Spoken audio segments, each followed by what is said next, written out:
And now we have this glued. I just sat it on top of the bottom just for the heck of it. But now we're going to glue it to the bottom. So, and the fit is good. It's just a tiny bit smaller than the bottom, which is exactly what I wanted. So I'm going to run a little bead of glue now along here.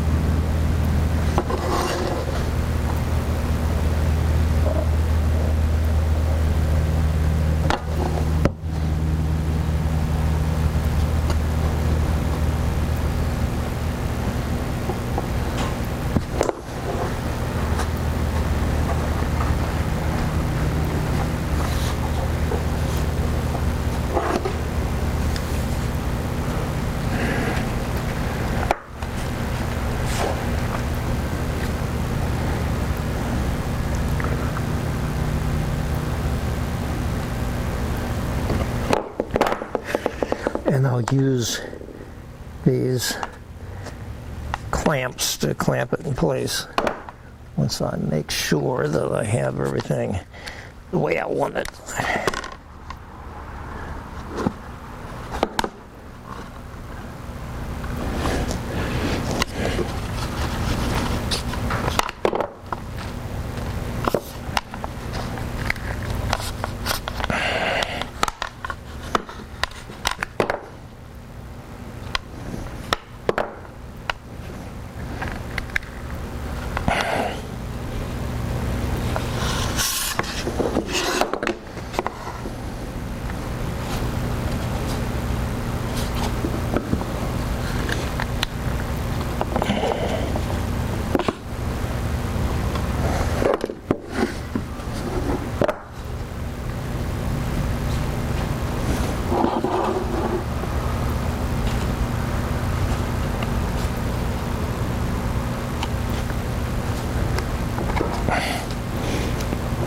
I know my bottom is square, so I'm attaching this in reference to the bottom. And my hope is that that'll give me a nice good square tray here.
All right, I'm going to clean the squeeze out off camera, and we'll let this sit until the glue sets. Now that we have the sides glued to the bottom, we have to cut the centerpiece, the part that we pick it up with, to length. So I'm going to mark it here, and then I'll take it over to the saw and cut it really off camera. Okay, I cut it to fit. It's a pretty tight fit here. In fact, I'm kind of afraid to push it all the way down because I might not be able to get it back up again. I'll kind of loosen it up before I glue the thing in here. The next step is going to be to cut a hole in the center right here, and that's for people to be able to pick the tray up there. I'll go do that off camera. Okay, I have I've unclamped all of this, and I have cut the centerpiece to fit now, and it fits tight both against the sides and in the dados. The next step I have to do is to cut the holes for the pickup here, and what I've done here is marked this piece for the middle this direction, and I've also marked it for the middle this direction. I'm using a 3/4 inch drill here from Forstner bit, and I'm going to drill 2 holes.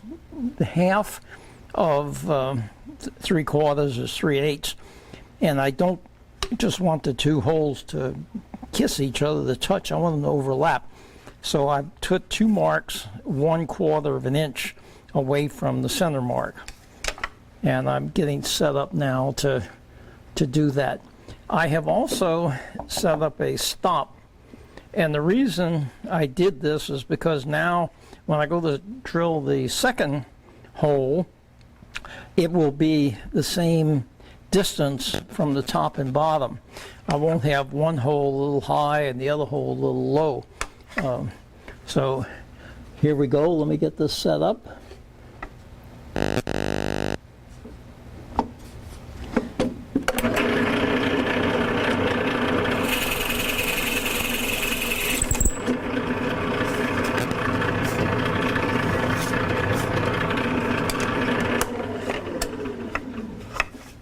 Of course, clean any swarf away from the between the piece and the board that you set up there. Otherwise, it'll hold your work away from it a little bit.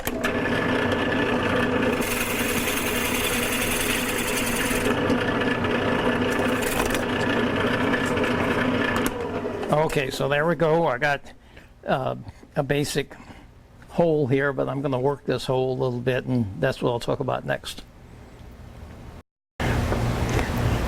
I'm going to use a relatively fine rasp, and I'm just going to work those 2 little points down.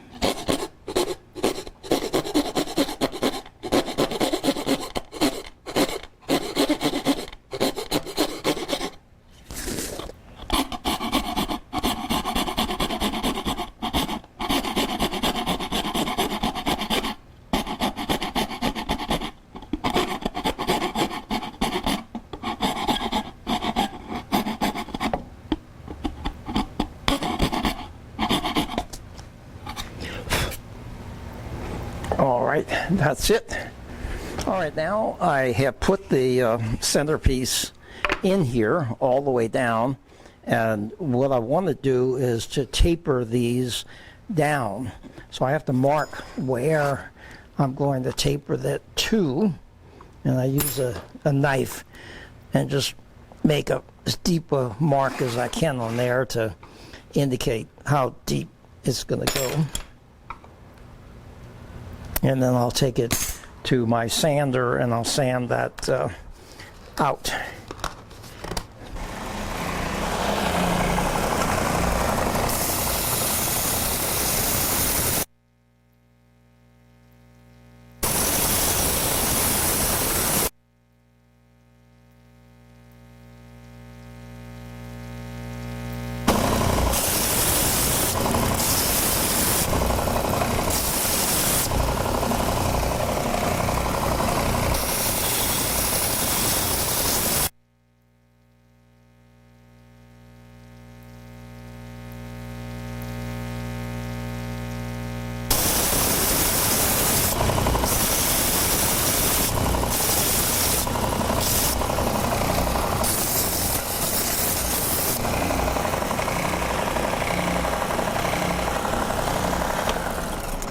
All right, there it is. Let me put it into the thing here and we can take a look at it.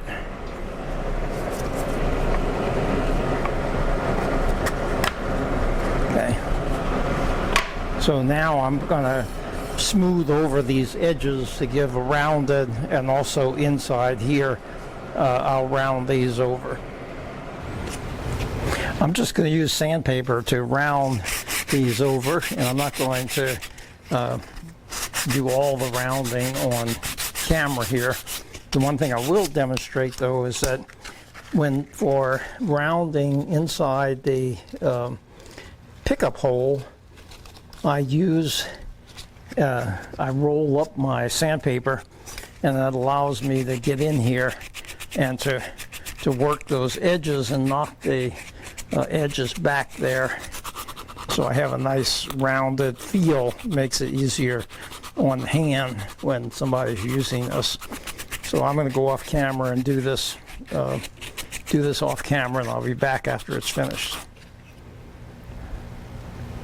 Right now we're going to glue this piece into here, and I'm just going to put, well, let's see, I think I'll start by putting a little glue in here, and then I'll run as light a bead as I can along here.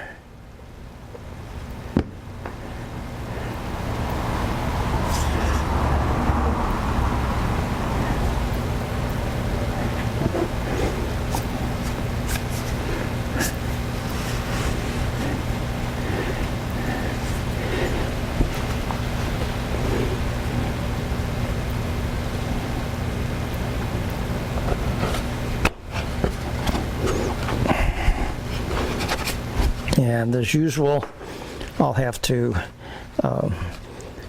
get any squeeze out. Have to remove any squeeze outs.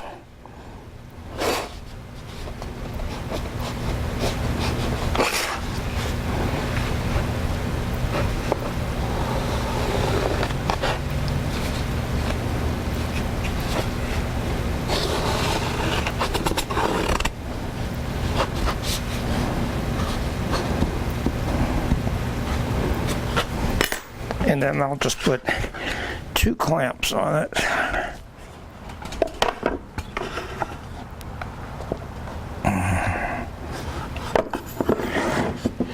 And that's it. Though, let's let it, I'm going to do a little bit more cleaning up on the squeeze out after I go off camera, but that's it here.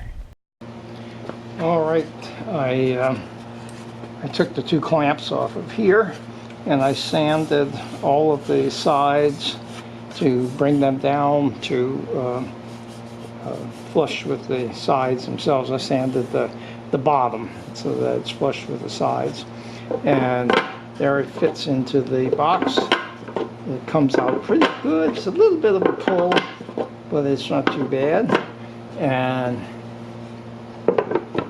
that's what it will look like. The next thing to do is to put the hinges on so that this thing will hinge, and then of course I'm going to put a little handle on the front here to help open it, and of course we have to finish the outside, sand and finish the outside. So that's where we are now. It's making pretty good progress, getting close to being finished here. Okay, what I'm going to do now is talk about setting the hinges. And the first thing is I'm going to try to do this fairly close up. The type of hinge I use this Brusso JB102. And it's a good size hinge for boxes. The only bad thing, if you want to call it that, about these hinges is that they're pretty expensive. They're this one, if I recall, it's over $30, maybe $34 for hinges. So it makes the box somewhat expensive.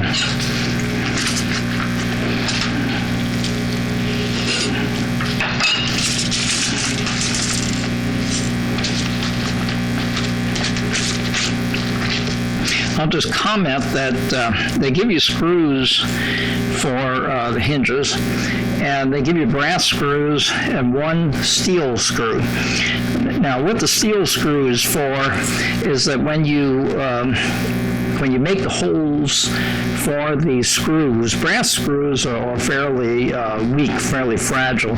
So what we do is we take the steel screw and screw it into the hole and get the threads set so that when we put the brass screws in, they're not as hard to put in and less likely to break one.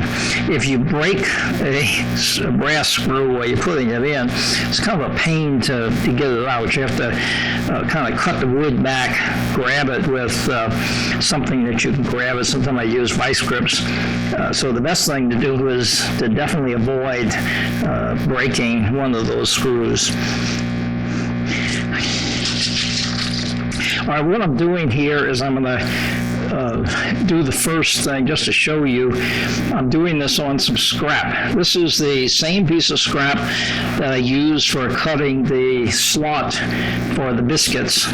So it is the same thickness. Everything else is the existing one. Now, first of all, you have to figure out where you're going to put the hinges, and I'll talk about that when I do the actual hinges for the box. So let's just assume we've already done that.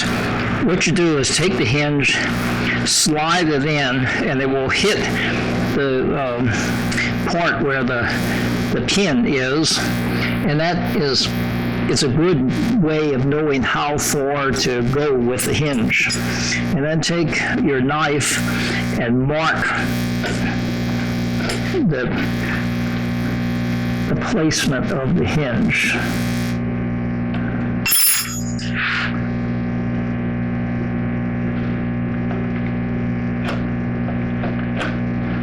Okay, so it's a little hard to see probably. I'll turn it sideways. But I have a mark there where the hinge is going to go. So the next question is how to make the mortise, the hinge mortise. And to do that, I have to cut out that wood to the thickness of the hinge. Now, the easiest way I find to do this is using a router with a spiral bit set to the right depth. And to get your own set up, you should probably start with a piece of scrap and start not too deep. Do the mortise, check to see how deep you go, adjust your router to the right depth, and then keep working it, feeling your way in until you get it to the right depth. I have this router already set up for these hinges because I teach a class in making these boxes, and so I use this router, I put a bit in it, and I just keep this thing set for these bits, for these hinges. Excuse me. So I'm going to go ahead, when we do this, you have to be very careful that you don't go over the line. So you want to go up to the line, or even a little short, and then we'll finish it with chisels. So I'm going to go ahead and do the cutting here.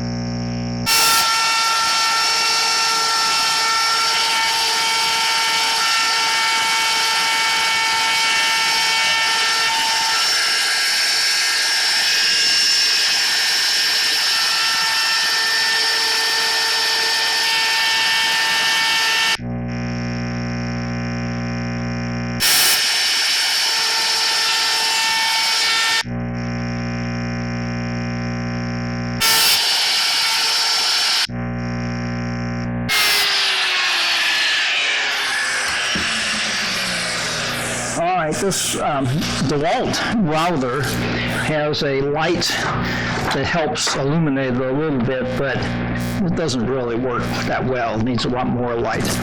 So once I have the rough part, which I'll call that the rough part, done, I take a chisel and line it up in those cuts.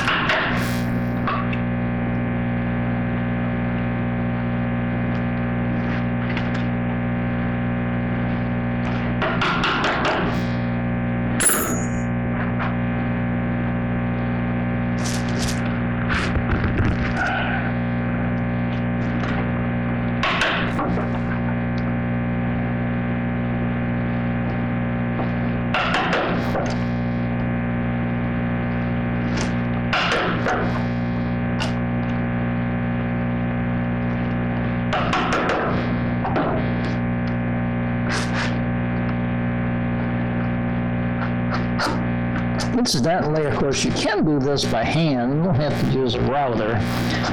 Just have to be a little more careful when you're cutting your mortise.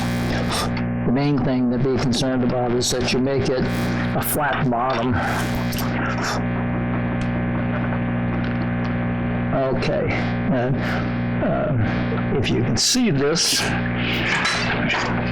the hinge fits in here, and it is flush with the top of the wood there. So my next step is to drill the holes, and I'll talk about that here. And that way I won't have to talk about it too much when I get to the actual doing of it. What I use is a VIX bit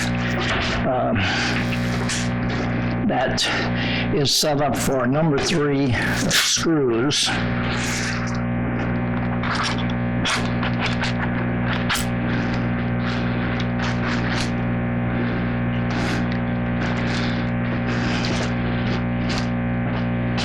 And what a VIX bit does, it has a shape at the bottom that fits into the hole, so it centers the screw or the bit right in the middle of the hole.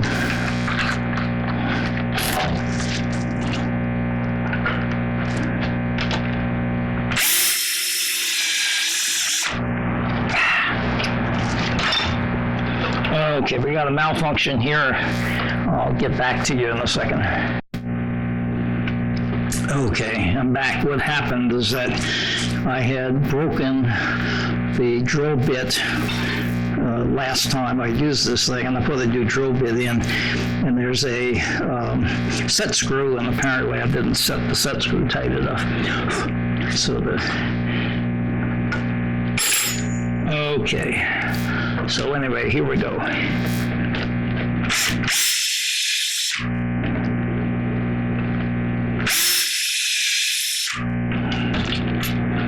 So you can see I have the little holes here, and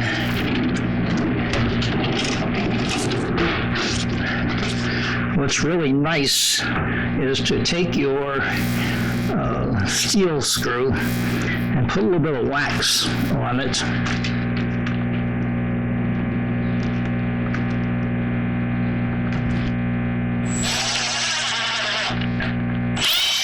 And just drive it into the hole.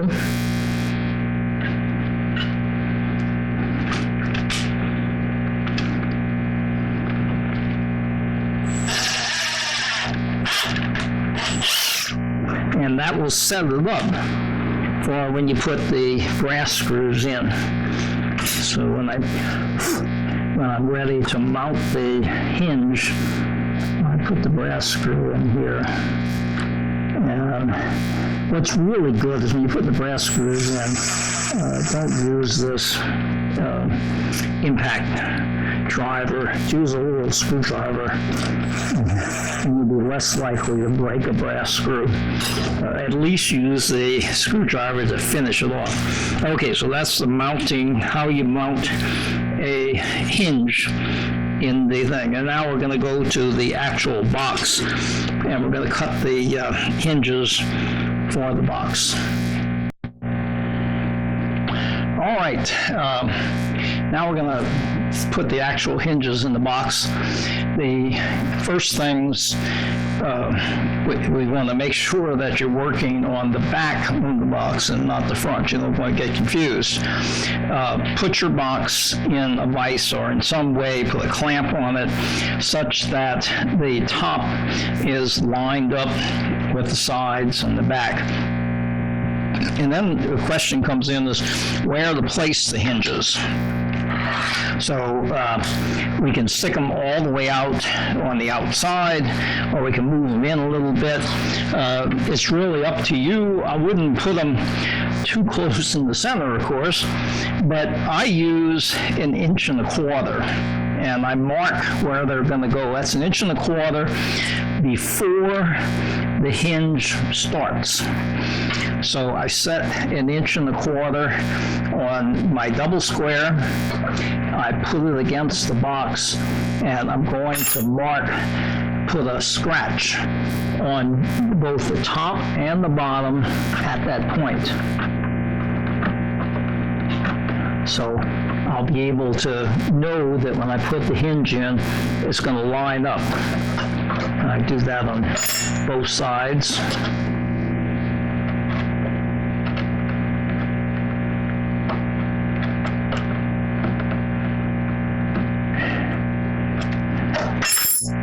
And I can take this apart. Now, I'm going to go ahead and show you the doing of the hinge on the bottom, and then I'll do the top off camera. So one thing you want to do all the time is have your work attached downward so it doesn't get away from you. And I'm going to use these dogs.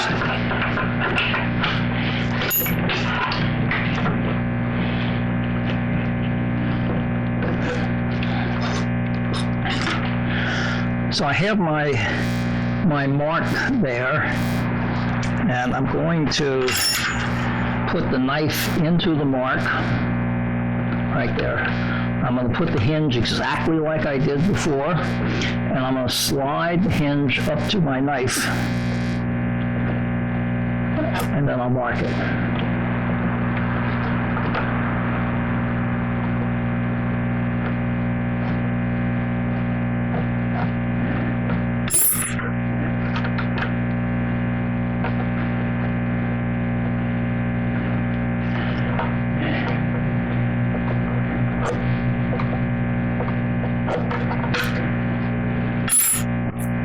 All right, so now I have a mark there.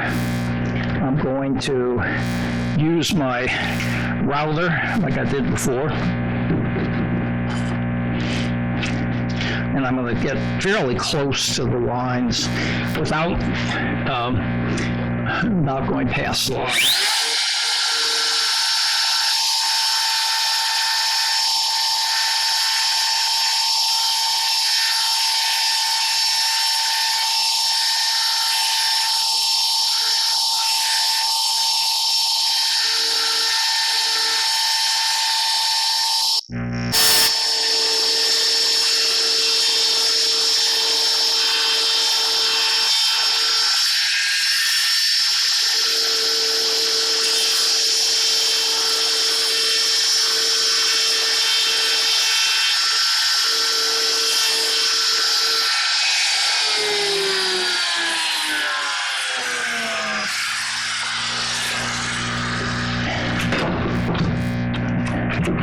All right, just like before, I now take the chisel and chisel it out to the line.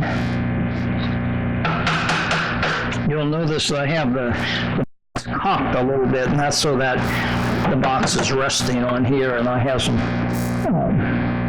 support for when I'm hammering, when I'm chiseling on here.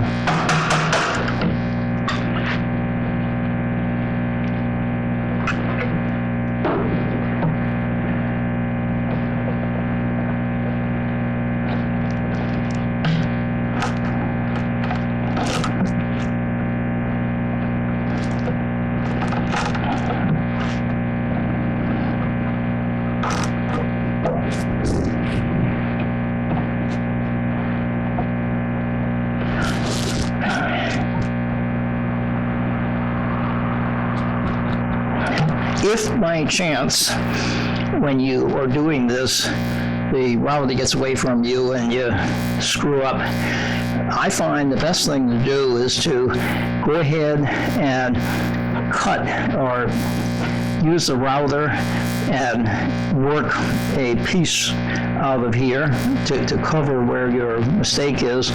Take a piece of matching wood and glue it in. Get it nice and flat. You may have to go back to the sanding board like we talked about before. And then when everything is good, the glue is set, it's flat, come back and cut your hinge again. Cut your hinge mortise.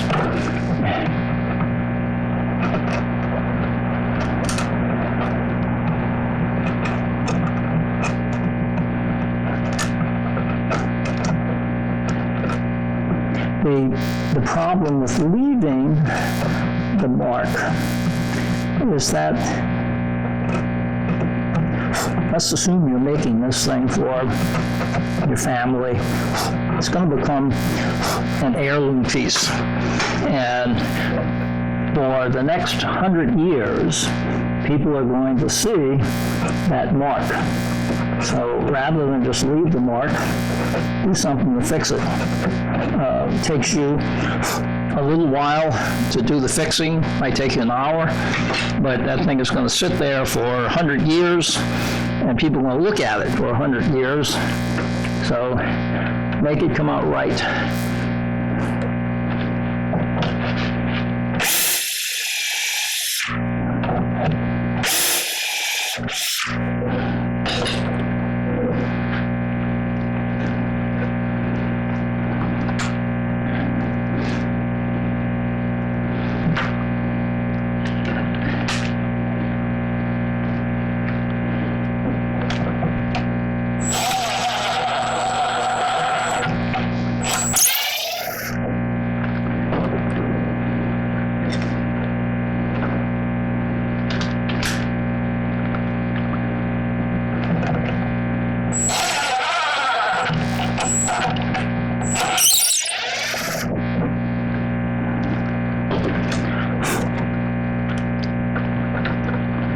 Okay, that looks pretty good. I'm going to go ahead and cut the other ones. I'm going to do it off camera because I'll bore you to death if you have to watch me doing all 4 of these things. And I'll come back once I have all of them installed, and we'll talk about fitting and any problems with the fitting, that sort of things, what to do about it.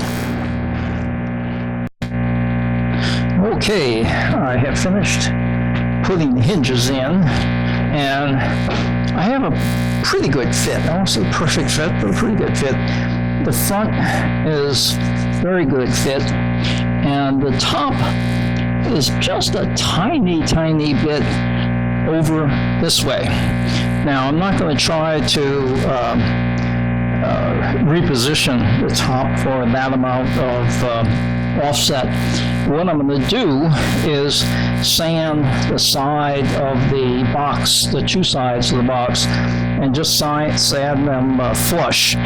It doesn't affect the grain, the figure in the front, and I'm otherwise well positioned.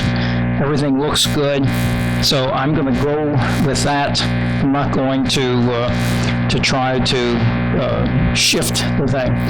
If you do have to shift, what you would do is take the hinges out, of course, and then use something to plug the holes.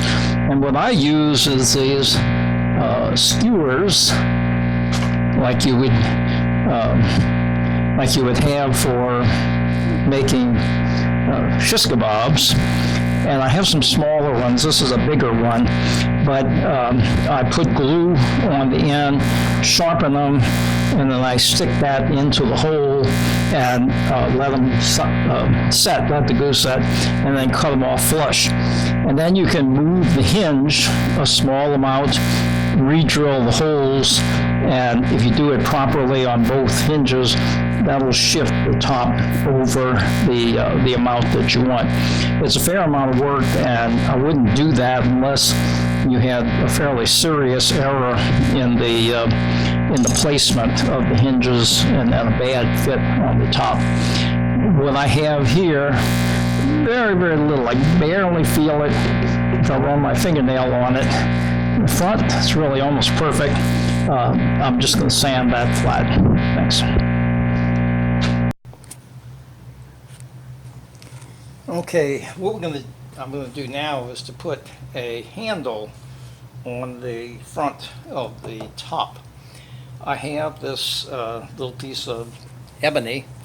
You don't have to use ebony. You can use any colored wood that you want, just a contrasting wood. And I marked the center of this. This piece of ebony I cut to 2 inches long, and I marked the center of this piece.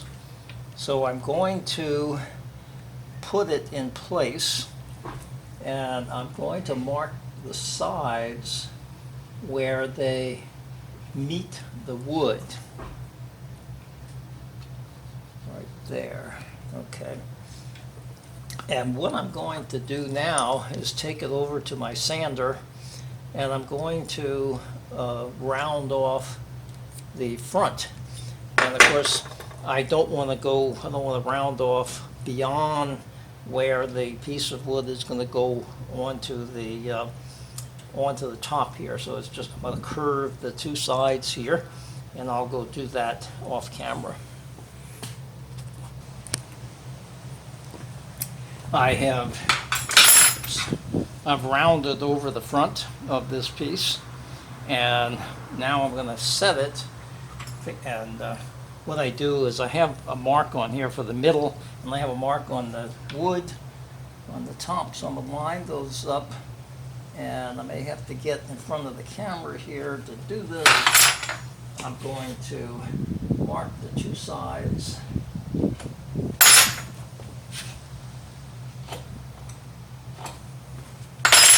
Okay, so what I've done here is use the knife, and I marked both sides of it so I know what to remove, what wood I need to remove.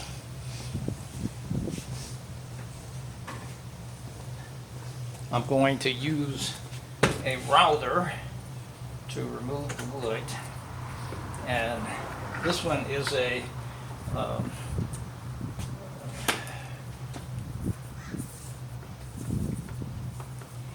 this one has a different way of managing the depth. This is a plunge base, so I'm going to initially not plunge all the way. I'm going to take it part way, and the reason is I just don't want to try to cut everything at one time. Oh.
All right, now I'm gonna go the rest of the way down.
The hard thing is balancing the router on this little edge here, and of course, you notice I have it clamped down.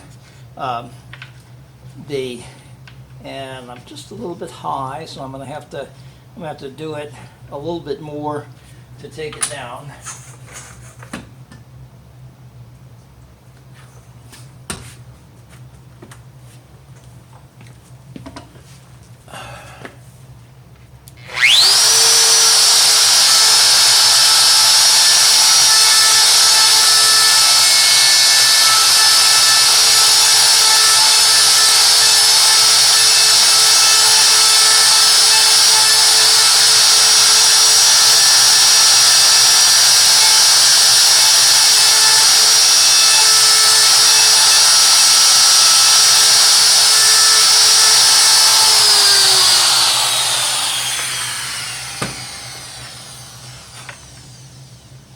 And just a touch more.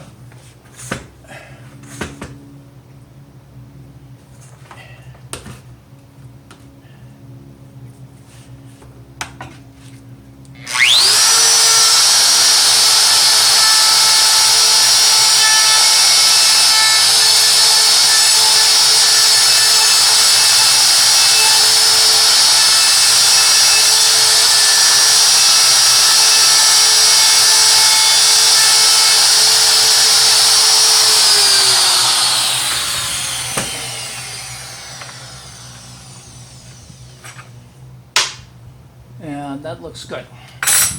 All right, now it's not going to fit because I didn't take it all the way to the line, and now I have to use a chisel to chop it back a little bit.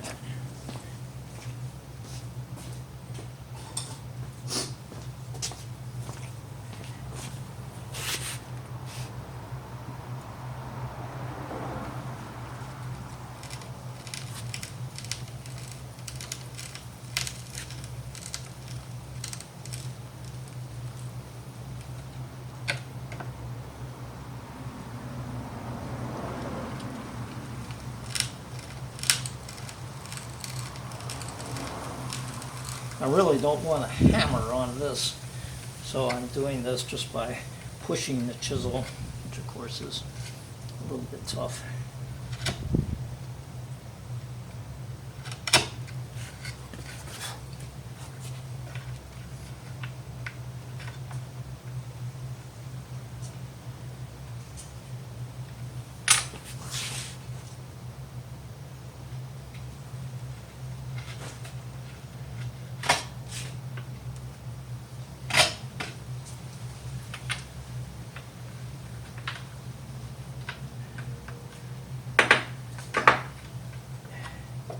Very, very close.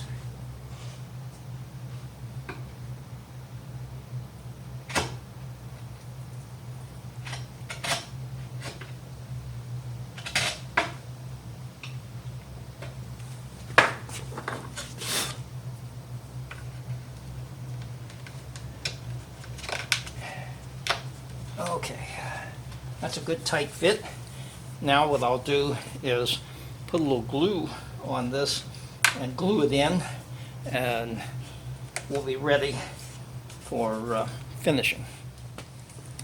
Okay, now we have the handle put on. Really, the box is finished as far as the mechanical work, and now we're going to do a finish on the box. And I'm going to use shellac here.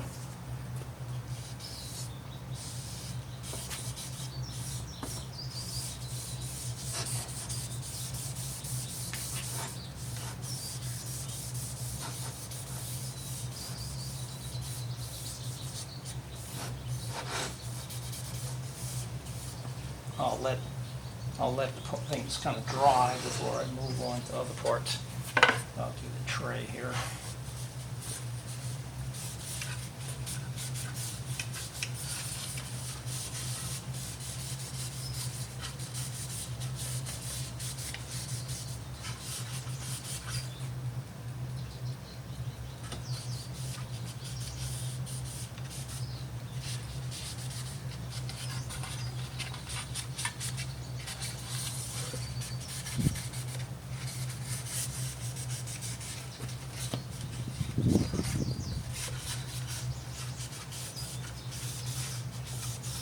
What's difficult is getting into all of the corners, but you can do it. It just takes a little bit of effort.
Shellac really brings out the color and figure in the wood.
All right, now we're going to put this aside for a little while and let it dry really nicely, and then we'll go to put a polish on the finish.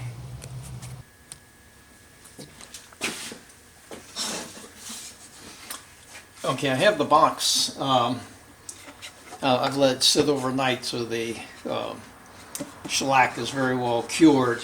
And what I'm going to do is use a technique that's used by turners, and I'm going to buff the box and then put buff a wax onto it.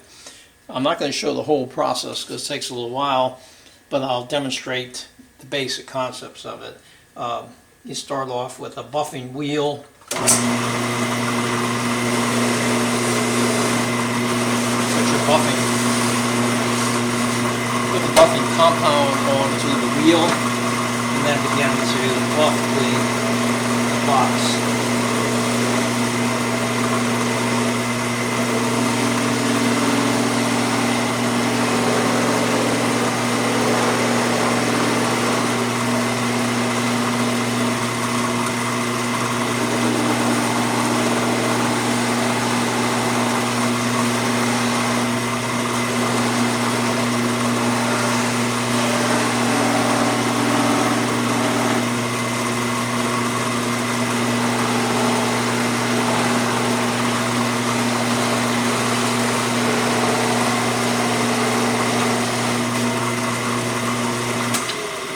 Okay, that's enough to demonstrate how it works here.